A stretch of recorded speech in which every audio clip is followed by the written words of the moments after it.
আজকে কথা বলবো ২০১৬ সালের একটি স্প্যানিশ থ্রিলার মুভি দি ইনভিজিবল গেস্ট। নাম শুনে বুঝতে পারছেন কেউ একজন অদৃশ্য খুনি রয়েছে, যেটা আপনি গল্পের শেষ পর্যন্ত না গেলে কিছুতেই বুঝতে পারবেন না। আর শেষের টুইস্টটা আপনার মাথায় ঘুরিয়ে দেবে। আর নিঃসন্দেহে আপনি সারাদিন বসে বসে বিভিন্ন হিসাব মিলাতে থাকবেন, কিভাবে কি হলো। যারা সাসপেন্স থ্রিলার মুভি পছন্দ করেন তাদের তালিকায় নিঃসন্দেহে মুভিটি প্রথম দিকে থাকবে। অ্যাড্রিয়ান ডোরিয়া একজন স্বনামধন্য বিজনেসম্যান। তার প্রেমিকাকে খুন করার অভিযোগে কিছুদিন আগে তাকে গ্রেফতার করা হয়েছে। এ নিয়ে তার বিরুদ্ধে মামলা চলছে। আর তাকে মামলা থেকে উদ্ধার করার জন্য অ্যাড্রিয়ানের লয়ার ফিলিক্স একজন ডিফেন্স লয়ারকে পাঠায়, যার নাম ছিল ভার্জিনিয়া গুডম্যান। সে এতটাই দক্ষ ছিল যে সে আজ পর্যন্ত কোনো কেসে হারেনি। ভার্জিনিয়া অ্যাড্রিয়ানের বাসায় কয়েক ঘন্টা আগে এসে পড়ে। দ্বিতীয়ত, ভার্জিনিয়া অ্যাড্রিয়ানকে বলে প্রসিকিউটর একজন সাক্ষী পেয়েছে যে 3 ঘন্টা পরে সাক্ষ্য দিবে। আর তারপর সে অ্যাড্রিয়ানের ফোনটা সুইচ অফ করে দেয়, যাতে তার মনোযোগ অন্যদিকে না যায়। মিসেস গুডম্যান অ্যাড্রিয়ানকে সমস্ত সত্য ঘটনা খুলে বলতে বলেন। অ্যাড্রিয়ান তারপরে বলা শুরু করে। লরা এবং অ্যাড্রিয়ান দুজনেই বিবাহিত হওয়া সত্ত্বেও তারা অবৈধ সম্পর্কে লিপ্ত ছিল। এই খবর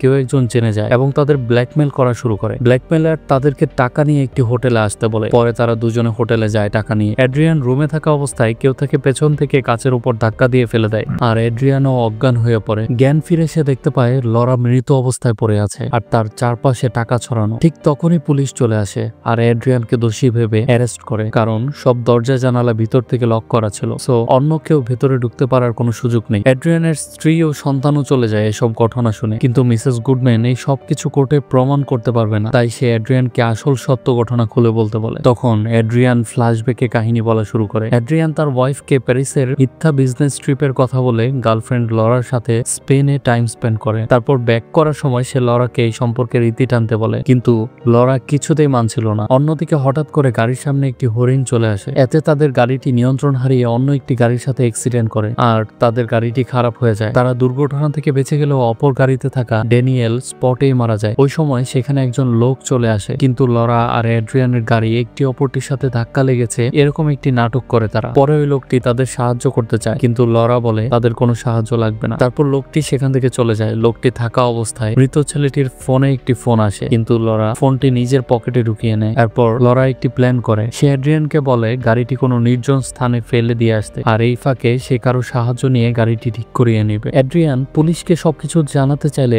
লরা তাকে বলে এতে সবাই তাদের রিলেশনের ব্যাপারটা জেনে যাবে, তাই কাউকে কিছু না জানাতে। পরে অ্যাড্রিয়ান গাড়িটি একটি লেকে ডুবিয়ে আসে, আর এদিকে লরা গাড়ির ইঞ্জিনিয়ার টমাস গ্যারেটোর সাথে পরিচিত হয়। উনি লরার গাড়িটি ঠিক করিয়ে দেবেন বলে তার গাড়ির সাথে করে লরাকে তার বাসায় নিয়ে যায়। টমাসের বাসায় যে লরা এলভিরা গ্যারেটোর সাথে পরিচিত হন। এলভিরা গ্যারেটো তার ছেলে ড্যানিয়েলের ছবি লরাকে দেখায়, আর তখন লরা বুঝতে পারে তাদের সাথে অ্যাক্সিডেন্ট হয়ে মারা যাওয়া ছেলেটি বাবা মায়েরা। ছেলে বাসায় ফিরছিল না দেখে এলভিরা তার ছেলের ফোনে ফোন দিতে থাকে, আর লরা আস্তে করে ফোনটা সোফার বালিশের নিচে ঢুকিয়ে দেয়। পরে ফোনটি ঘরে দেখতে পেয়ে তার বাবা মা অবাক হয়ে যায়, কারণ তাদের ছেলে ভাত খেতে ভুলে গেলেও ফোনের কথা কখনো বলে না। তখন তার বাবা মা উদ্বিগ্ন হয়ে ড্যানিয়েলের ফ্রেন্ডদের ফোন দেওয়া শুরু করে। এদিকে পরিস্থিতি সুবিধার নয় বিদায় লরাও বিদায় নিয়ে ঘর থেকে বের হয়ে আসে, এবং ইতিমধ্যে টমাস গাড়ি ঠিক করে ফেলেছে। লরা সেখান থেকে তাড়াতাড়ি বিদায় নিয়ে চলে যায়। অন্যদিকে লরার আচরণ দেখে টমাসেরও কিছুটা সন্দেহ হয়। এরপর তারা এই গাড়িটি বিক্রি করে পুলিশের কাছে গাড়ি চুরির কমপ্লেন করে, যাতে কেউ তাদের সন্দেহ না করে। অ্যাড্রিয়ানের আইনজীবী কাগজপত্র এমন ভাবে সাজায় আর প্রমাণ করে দেয় যে সে স্পেনে ছিল না, সে বিজনেসের কাজে প্যারিস গিয়েছিল। ওই সময় খবরে আসে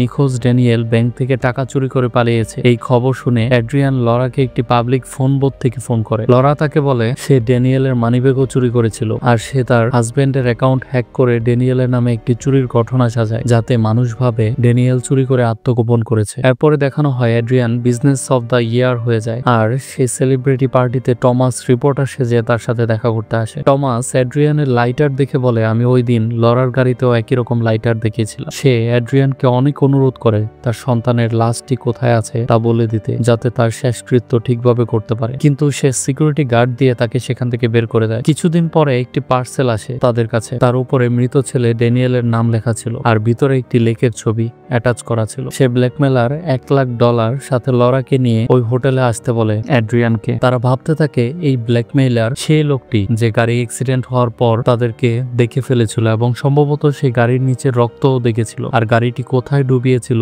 তাও দেখেছিল। মিসেস গুডম্যান প্রথমে যে সাক্ষীর কথা বলছিল যে 3 ঘন্টা পরে সাক্ষী দিবে, এই লোকটি হলো সেই লোক। পরে মিসেস গুডম্যানের সন্দেহ হলো, কারণ এতে অ্যাড্রিয়ানের সে কোনো দোষই খুঁজে পাচ্ছে না। আর লরা এত কিছুতে কিভাবে এত পারদর্শী ছিল যে যে সে অ্যাক্সিডেন্টের পরে এত প্ল্যান সাজালো, পরে টাকা চুরির ঘটনা সাজালো। ঠিক সেই সময় মিসেস গুডম্যান একটি চরম সত্য জানতে পারে। গাড়ি ডুবানোর সময় ড্যানিয়েল জীবিত ছিল। অ্যাড্রিয়ান চাইলে হয়তো তাকে বাঁচাতে পারত, কিন্তু সে জীবিত অবস্থায় তাকে পানিতে ডুবিয়ে দেয়। এতক্ষণ এটা ছিল নর্মাল একটি অ্যাক্সিডেন্ট কেস, কিন্তু সে এখন ডাবল মার্ডার কেসের ভিকটিম। মিসেস গুডম্যান অ্যাড্রিয়ানের সব মিথ্যা ধরে ফেলে। অ্যাড্রিয়ান এখনো পর্যন্ত নিজেকে বাদ দিয়ে কেবল লরাকেই দোষারোপ করছিল। মূলত লরাই এই অবৈধ সম্পর্কের ইতি টানতে চেয়েছিল, আর সব প্ল্যান ছিল অ্যাড্রিয়ানের। অ্যাড্রিয়ান ড্যানিয়েলকে ডুবিয়ে মারে আর তার মানিব্যাগ নিজের কাছে রেখে দেয়, যা দিয়ে সে পরবর্তীতে মিথ্যা খুনের নাটক বানায়। লরা পরবর্তীতে খুব ডিপ্রেশনে ভুগতে থাকে। পরে সে ড্যানিয়েলের বাবা মাকে সবকিছু বলে দেয়। সে ড্যানিয়েলের ফ্যামিলিকে আর্থিকভাবেও সাহায্য করতে চেয়েছিল, তাই সে টমাস ও এলভিরার সাথে পরামর্শ করে ওই এলাকার একটি লেকের ছবি তুলে আনে, যেটা দিয়ে অ্যাড্রিয়ানকে ব্ল্যাকমেল করা যায়, আর যেটা পরে অ্যাড্রিয়ানের কাছে পাঠানো হয়। আর তারপর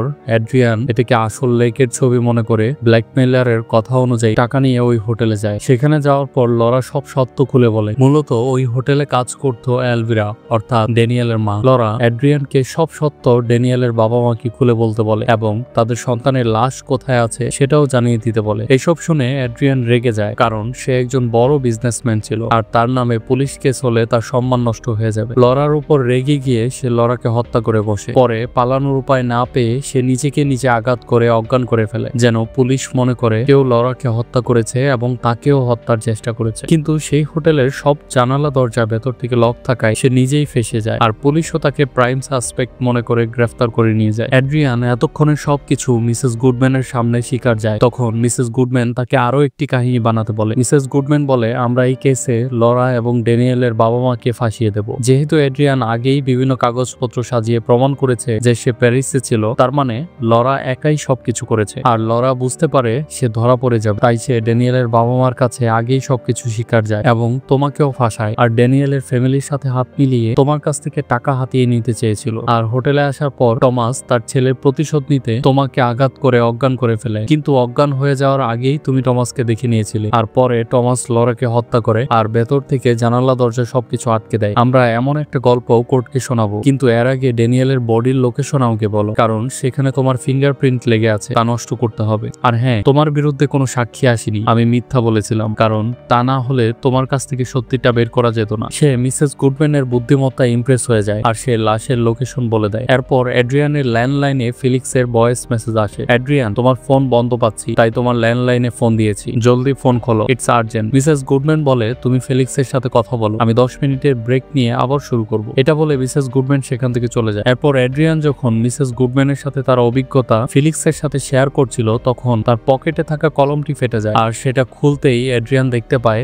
তাতে একটি মাইক লাগানো আছে। যে কলমটি ছিল মিসেস গুডম্যানের, অর্থাৎ তাদের কথোপকথন তৃতীয় কেউ শুনে ফেলেছে। আর জানালা দিয়ে বিপরীত পাশে একটি বিল্ডিং এ তাকাতেই সে দেখতে পায় মিসেস গুডম্যান তার চেহারা থেকে মাস্ক সরিয়ে নিচ্ছে, আর যিনি ছিলেন এলভিরা, অর্থাৎ ড্যানিয়েলের মা। আর ড্যানিয়েলের বাবা ওই রুম থেকে সবকিছু রেকর্ড করছিল। এখানে আমরা মুভিটির সবচেয়ে বড় টুইস্ট দেখতে পাই। টমাস অ্যাড্রিয়ানের কাছে অনেক কাকুতি মিনতি করলেও ড্যানিয়েলের বডি কোথায় আছে তা সে বলে না। আর অন্যদিকে পুলিশের কাছ থেকেও সে কোনো সহায়তা পায় না। তখন সে অ্যাড্রিয়ানের বিদ্যমান আইনজীবী ফেলিক্সকে ফলো করতে থাকে এবং মিসেস গুডম্যানের সম্পর্কেও জানতে পারে। তারা অ্যাড্রিয়ানের অ্যাপার্টমেন্টের বিপরীত পাশে একটি অ্যাপার্টমেন্ট ভাড়া নেয় এবং প্রতিনিয়ত অ্যাড্রিয়ানকে ফলো করছিল। তাই এই জন্যই এলভিরা উকিল সেজে কয়েক ঘন্টা আগেই তার সাথে দেখা করতে আসে। লরার মৃত্যুর জন্য জাস্টিস আর নিচের ছেলের মৃতদেহ খুঁজে পেতেই অসহায় বাবা মা এই প্ল্যান করছিল। কিছুক্ষণ পর অ্যাড্রিয়ানের বাসায় কলিং বেল বাজে, আর দরজা খুলতেই সে একজন মহিলাকে দেখতে পায়। উনি বলেন, আমি ভার্জিনিয়া গুডম্যান, সরি ট্রাফিক জ্যামের কারণে আমার আসতে একটু লেট হয়ে গেল। অ্যাড্রিয়ান তখন দুঃখে হাসছিল, কারণ